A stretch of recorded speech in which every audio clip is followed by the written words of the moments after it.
Antox is asking, okay, for what is the Adobe Bridge? Adobe Bridge is a place to organize all your digital assets, creative assets, and it's a kind of huge catalog of your creative assets with a very fast search engine to preview all your InDesign files, Illustrator files. So it's super useful when you start having like a huge collection of creative assets on your desktop. And it's part of Creative Cloud, so you can install it.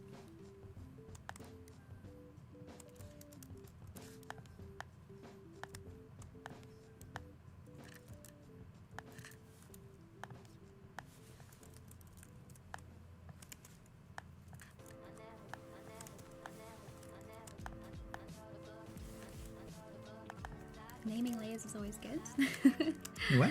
Naming your layers is always good. Naming your layers is always good. Keeping clean files. I know we get a little bit erratic when we design creatives, but especially when you work as a team, it's also nice to make sure that when you hand off files, everyone knows what layers are what. There's no confusion, and you're not kind of hunting around for specific things. So it's always good.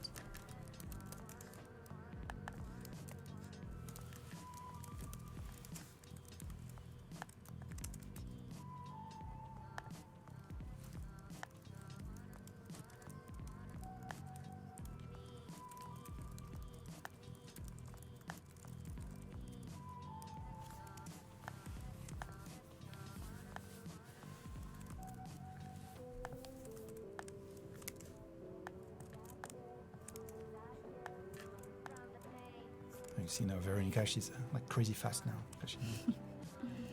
She has less than 20 minutes left. She's super fast. So yeah, let us know in the chat who, if you're naming your layers or not. I'm sure we have some rebels. People never name layers. Definitely should.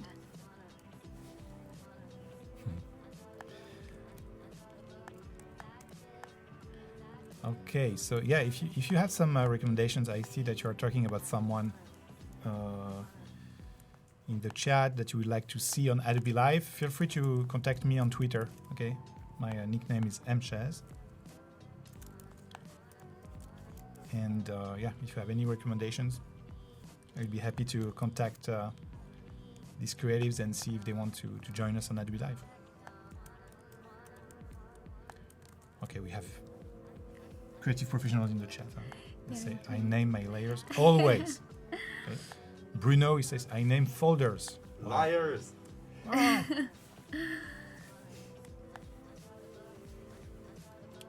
Even have a layer psychopath, Simon, in the chat.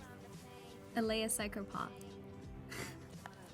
Yeah, That's awesome.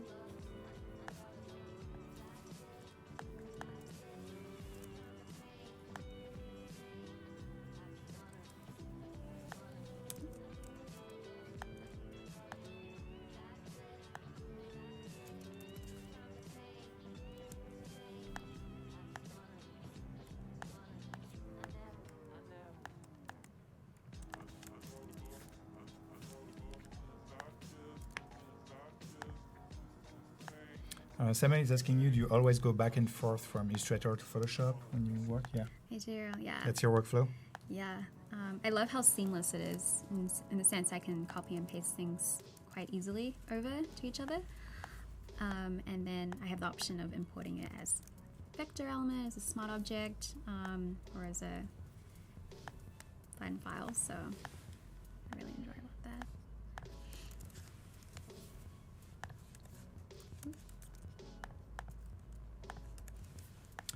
The Twitter name. What is my Twitter name? Oh, I'm sure someone will type it in the chat. Okay, thank you. Sorry, it's too fast.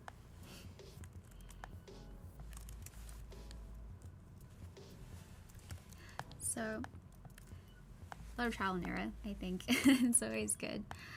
So I think my vision for this is almost create an identity that's that has a lot of dynamic elements to it. So this is kind of like the base. You've got just the standard word, and as we'll see through the next coming days, how this can be executed in different ways. So Maybe there's the ability for it to move. Some stairs. Yeah.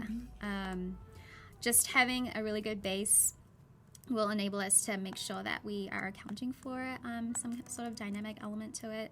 And then keeping maybe a word mark in it. This O, again, like I said, was kind of interesting to me at the beginning. I know it seems very simple, but... there's something happening, huh? Yeah, so I'm going to maybe... And this is something maybe you can play also in decomposition. Exactly. Yeah. So there's some...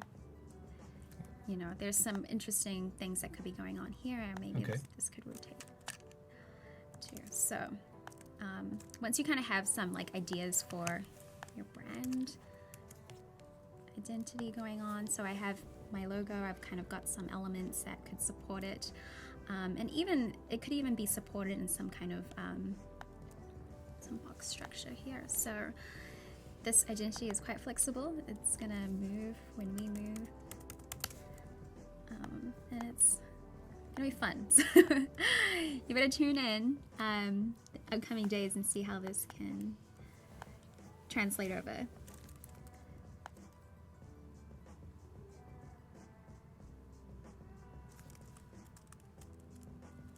The black square is back.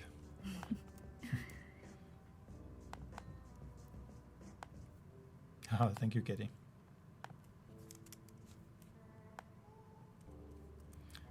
So why go between Photoshop and Illustrator when you can design in one? Because in Illustrator, she has more tools, to play with vector files, especially since she's not playing with the true typeface anymore. It becomes just vector shapes, and she tries to deconstruct the shapes to split them. But then her mood board, to really create the entire identity, everything is in one single Photoshop file.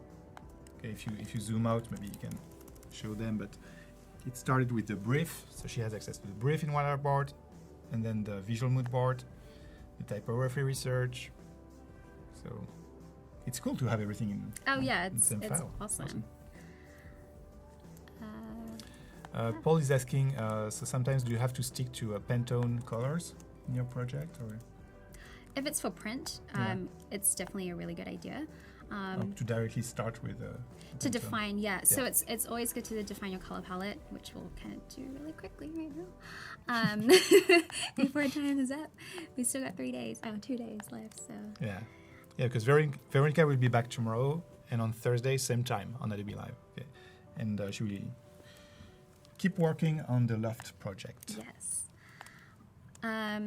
So definitely defining Pantone colors for print is important, or even the CMYK, giving the CMYK values when you give your brand guidelines. But if you're working digital, I don't think it's as important. We want to stick to RGB because that's kind of how our monitors read it. It also has a very strong vibrancy, so makes colors more pop on the RGB display. So definitely Pantone for print, and not print, you don't have to worry about it. So.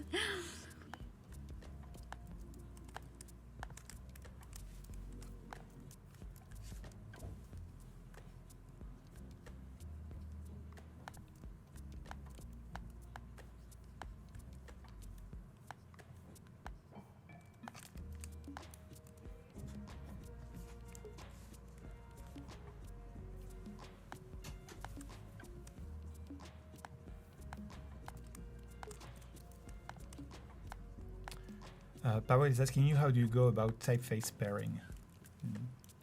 So typically, I like to make sure that if I'm working with a serif, my body copy, my headline is a serif, the body copy is a sans serif. Obviously, there are some exceptions to that. There's a really good resource out there, and I think it's called Fonts in Use, and you can see kind of what brands are using and what their pairings are. Fontsinuse.com. Yeah, so that's a really good resource. I also like going on Typewolf, and they also have common pairings and stuff.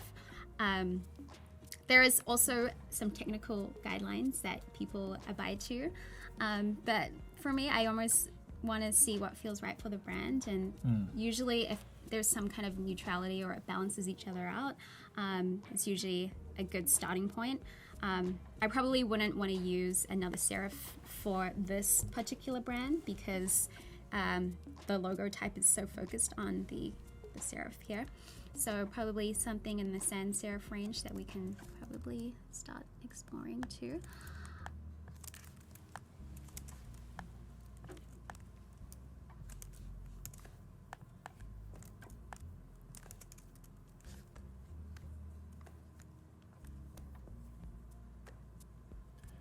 So Gabby is asking you, in industrial design school, they say it's not proper to temper with types. What do you think about it?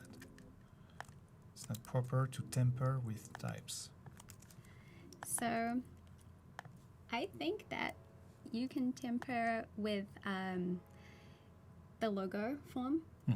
You probably want to temper with like using an entire typeface and your own custom. But I think it's okay as long as the purpose isn't to lose its integrity. If you're trying to do something experimental, then obviously go for it. But I typically leave on my body copy and everything as the type designer made it, because obviously they designed it for a reason. But for logo types, like we were saying, it's nice to kind of customize it so it has that more personalized feel. And it's not like someone can go in and write your word in that exact same font and for it to feel the same. So adding a little bit of personal touches will really help in making it ownable for you guys, your project. And Lily's asking, so you're doing all this research, so how would you present a logo to a client? Yeah, so usually I just don't show the logo on a plain white paper. Okay. So how it is, I usually have kind of an introduction to the idea, how it was started, some main attributes, and how the strategic brief came about. Sometimes I put in the mood board that we talked about or I got feedback upon. And then I showcase the logo by itself, and then I showcase it in application. So I think it's also really hard for clients to sometimes visualize what that logo would look like on their website or as an email signature or on a t-shirt or business cards. And so really showcasing that brand in its application really highlights all of the strategic thinking, really emphasizes the patterns and the colors that you chose, because it's not like I would make this logo in all these different types of colors right here, right? It's not going to work. But when you see it on this dark background with maybe like a lighter color, it's going to pop. So thinking about it holistically is a really good way to sell in your ideas as well as show the client the possibilities, because you never know, you may be hired to then create their business cards or their website. So setting you up for success is always a good piece of advice. Awesome. Okay, and you have about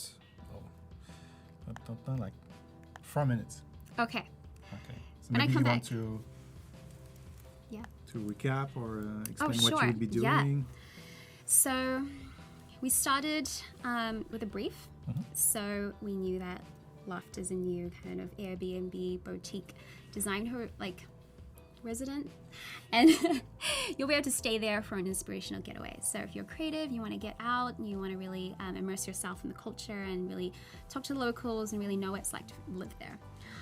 So we defined some key attributes for the brand, which helped inform us with some of our typefaces and also our visual execution. And we started thinking about our voice, which will really come through in the coming days. So we got a quick mood board just to kind of set some visual style. We want it very clean, modern. It's going to appeal to creatives so we can get a little bit more experimental in terms of the grid, can break the grid a little bit. And then we started playing around with typefaces, understanding whether we wanted to go with a serif or a sans serif. Even got a little bit more display type, which could have been interesting too. And then literally just playing around. I think it's always good to experiment. If you have a pen and paper, it's always really good to start sketching first. It's a lot easier and quicker, and you're not kind of pushing pixels every day. So I kind of just did that here for you guys.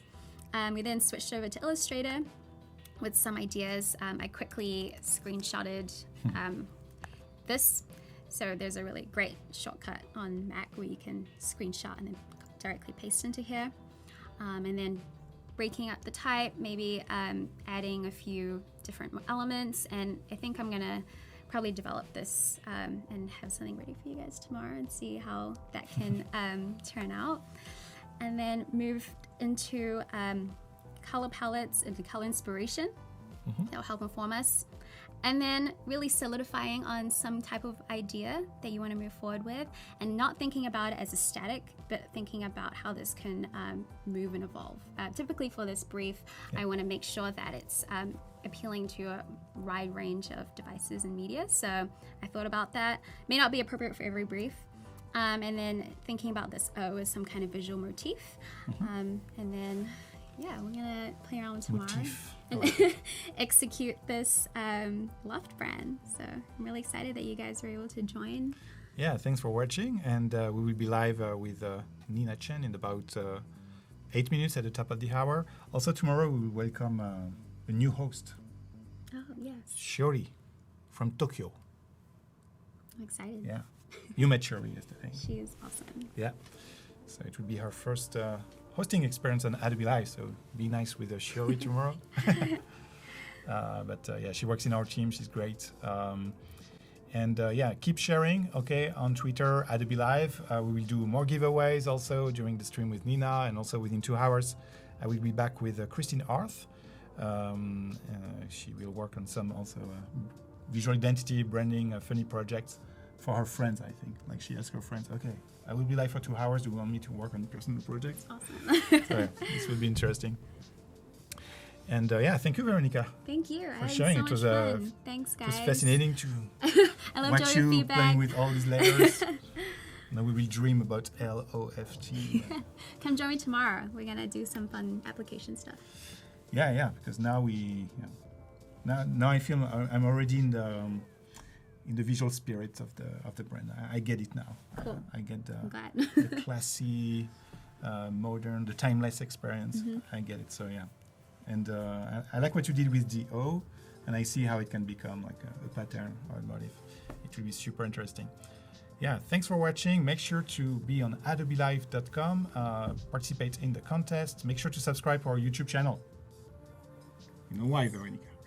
There's a big prize. Okay? So jealous. Yeah, just call your friends, okay? We need to reach, during the 3-day event, 200,000 subscribers. We're almost there.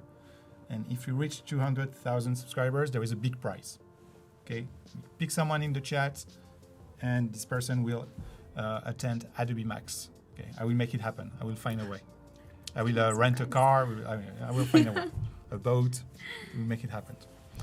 Okay, thanks for watching. Thanks, Veronica. Thank you so much. Thank you, guys. Yeah, It's been fun. See you tomorrow. Yeah, I'll see you same time tomorrow. Okay, and we will be back in about 5 minutes. Okay, I'll be live with Nina. Bye, everyone. Bye.